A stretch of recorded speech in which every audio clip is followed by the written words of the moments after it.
But in this case, let's go into the virtual locker room, because here's what I think happened. They got in there and they said, listen, let's take control right away. Defense, we got the lead. Defense, don't give up any points. Turn the ball back over to the offense and let them go down and score and give us more of a cushion in the game. Check so far. Defense shut them down. Let's see if the offense gets done.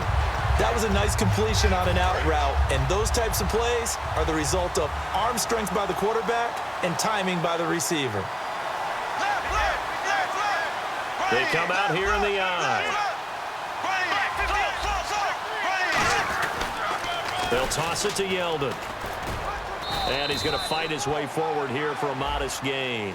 Charles, I know it's hard when live bullets are flying, but you cannot keep your hand up around the face mask area. It is absolutely inexcusable nowadays. We talk about target areas all the time. You have to aim lower so that your hand doesn't get involved in the face mask. Now Bortles. He's going to get this one out to his fullback. Face mask penalty, and Charles, you were a defender. You know sometimes in the heat of the moment, it's hard to keep your hands away from that face mask. Sometimes you just get out of position as a defender when you're trying to make a tackle, so you end up flailing away, and your hand gets into the wrong spot. They'll run with Yeldon, and his rough afternoon continues. He's going nowhere again. Tough day, tough sledding right there, and it's been that way the entire game. Not a whole lot of room to ramble for him. Yeah, you're right. It's been that way all afternoon. Didn't get a whole lot better there. On second down, here's Bortles. This is Yeldon on the dump off. And he takes it inside the 10 to the 8 before he's out of bounds. Everyone's got to be able to catch the football. Doesn't matter what position you play, but if you're on offense, be aware a ball may come your way.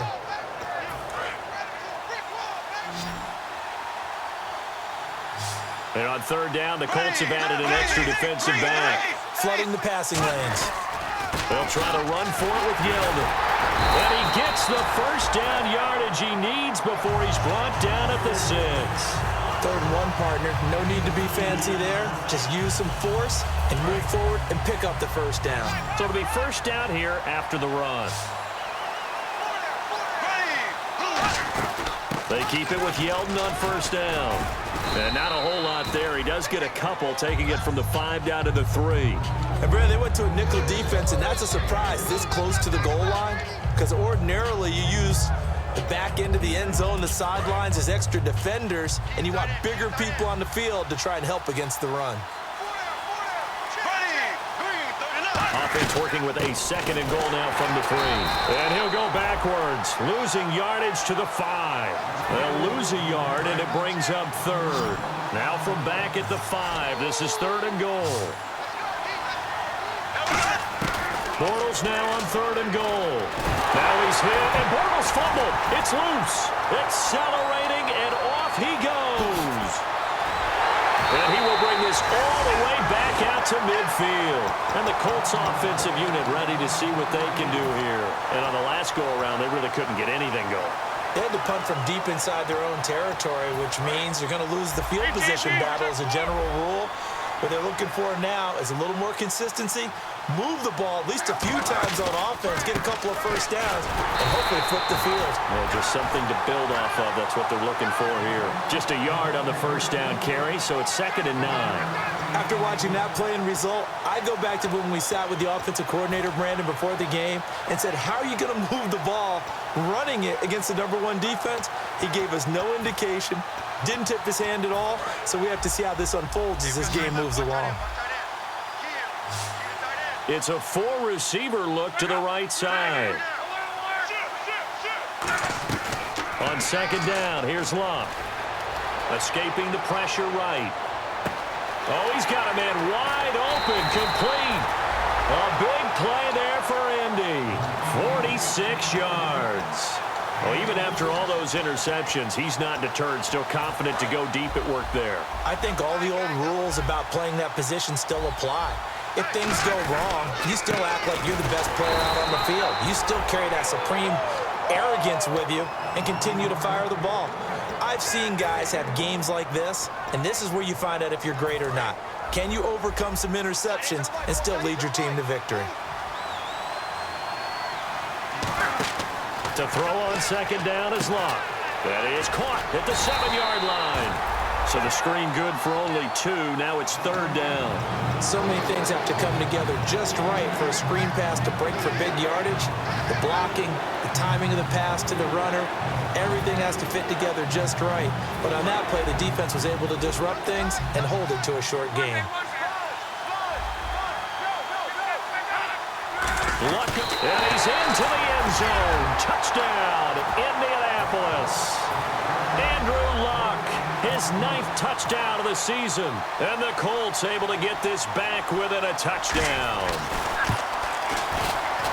And this is back to a 5-point game.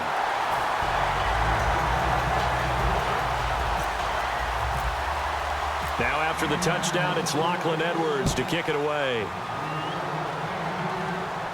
This fielded a few yards into the end zone. And he's up past the 20 to the 22-yard line.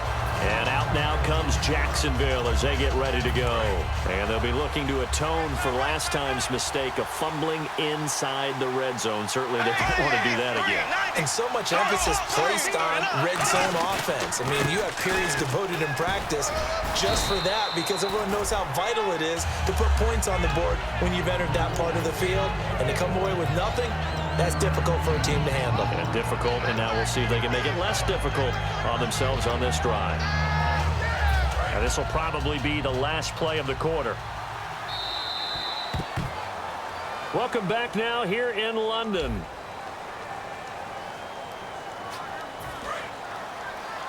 Shift together here from the D-line. Now Bortles throwing on 2nd down. It's a short one here, complete to his tight end. And he'll be brought down shy of the 40 at the 38-yard line. That coach is always harp on the quarterback reading the defense and getting it to the open man. That's good recognition there. And how about what he did after the catch? Yeah, hit your tight end, let him get some rack. Yeah, when he gets moving, not many guys want to come over and put a hit on him, do they? And he'll take this up over the 40 to about the 41. Give him 3 on 1st down. It'll set up a 2nd and 7. Now it's 2nd and 7. The 4th quarter here, they've got the lead. They want to keep it on the ground. That's what they're doing. Smart football. Keep the clock grinding. Keep it going. But you got to figure now, they're going to see more people stacked up at the line of scrimmage as they try and bleed it out. Looking for his tight end on the corner. It's complete. There are so many things to watch for when you play defense. And reading your keys, you always hear about that, and having your eyes in the right place. Sometimes your eyes can fool you. How about that play action there? That sprang the big guy, didn't it? Able to dump it over the top to him. So a nice job to break the 1 tackle, but not much daylight after that as he's brought down. Well, I think we know by now that every run is not going to be broken and get all the way to the end zone. But these short ones still have their value. You can still set up the play action and throw the football. You control the clock because you have the ball and they don't. And often the physicality sets the tempo for the game. Again, it's Yeldon. And he's going to get this inside the 30. 12 yards there as they move the chains. And that run was what a lot of people call an explosive run. Gave them good yardage, solid yardage. They feel good about the whole thing, and they did it behind a 2 tight end set. It's always interesting to watch what offenses want to do with the 2 tight ends. Sometimes they line them up together for a power set. Sometimes they put one on each side of the line of scrimmage to balance things out. No matter what, though, when you see 2 tight ends on the field, your first thought is to think run. In this case, the offense was able to run successfully. And now the offense operates in the red zone. They come up in an offset eye. They'll try to punch it in with Yeldon. And he'll take this into the end zone. Touchdown, Jacksonville. T.J. Yeldon with touchdown number 7 on the year. And the Jaguars add on to their lead. So he missed his first 2, but this time it's good, and that'll extend the lead.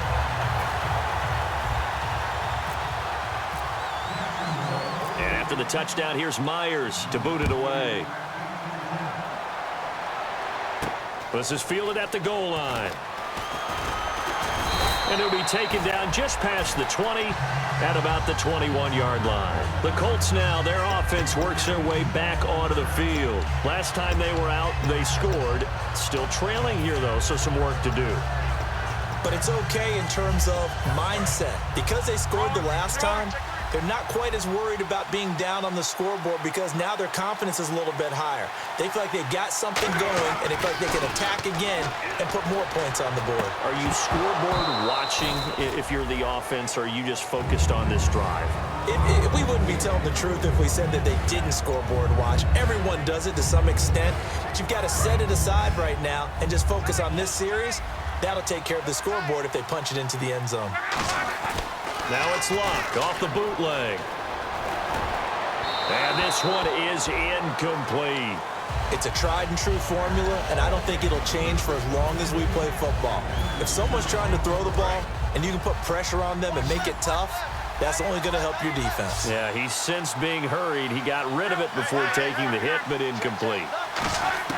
From the gun on third down, Luck. And he's got his man Hilton. And he's able to get it to the 33. Good enough for a first down. And in a two-score game, obviously, every play, every third down, like we saw there, magnified, big pickup. It was a huge pickup. What they really want, though, is to not even get to third down. They've got to maximize time and conserve as much as possible. Here's Luck. And he takes a shot on the release as this will be incomplete. The good signal callers would never go back in the huddle and play the blame game because they need those guys to protect him. But on that last one, his offensive line, they lost their leverage very quickly, and that's why they were able to get to him and hit him as he tried to throw the football and force an incompletion.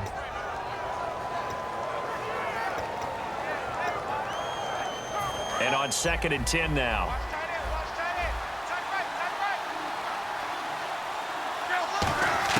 Second and 10, Luck again. And his pass is intercepted for the 4th time today. A great read, and it's picked off.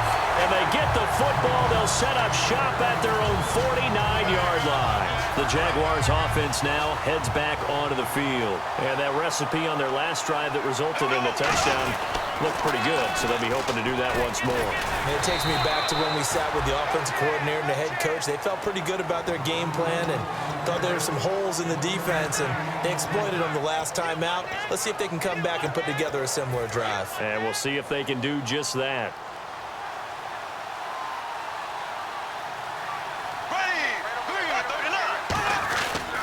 They'll run it again with Yeldon. And that play will go nowhere. Losing yardage back near midfield at the 49. He lost 2 there, and it's 3rd down. Will the defense dial up the pressure? Let's see. 3rd and 11. And in this situation with a lead 4th quarter, they're liking keeping the ball on the ground, I'm sure. It's just smart football, but you know the defense has to know it as well. They've got to stop them here. So now we're going to see that loading the box in a big way. 6, 7, 8, 9, whatever it's going to take, puts a little bit more pressure on your big offensive line. Bortles going to give to Yeldon. And they'll get this one down to about the 20-yard line. Give them 11 yards that time and a new set of downs. Time for a break. We'll come back and see this one out after this. They'll run it now out of the gun. And he gets it down close to the 10-yard line. Give him 9 on the carry that time, and they're set up with a 2nd and 1. I know you're trying to wring every yard out of a run, but I think 9 yards there is ideal in this situation. Yeah, now next couple plays, you only need 1 yard. Keep that clock rolling with a lead here in the 4th. Yeah, what you're saying is maybe if it takes you 1 or 2 more runs to get the first down, that's extra. Yeldon fighting. He lost the football. And a big turnover there as his guys will get the football back. And now Indianapolis set to take the field. And following the interception, just any interception, are you a little bit more cautious when you start that next drive, or no, you just throw that out the window? I think you are. I don't think that there's any way you can run back out there and go, totally didn't affect me. Let's just go ahead and be loose with the football again. You're going to take care of it, but you have to be careful about being too cautious because now you can't run any offense at all. Still want to attack. We'll see how they attack him here. He lost 6 there on the first down play. You know the key to a good screen pass is, don't you? But you're going to tell me, good blocking? Well, good blocking eventually. But first is good acting. You want to let the defenders go past you, leak out to whichever side or even in the middle where you want to set up the screen, and then you do your blocking. How about the read, though, by the defensive guys? They weren't fooled at all and actually ran with the lineman to where the play was and smothered it.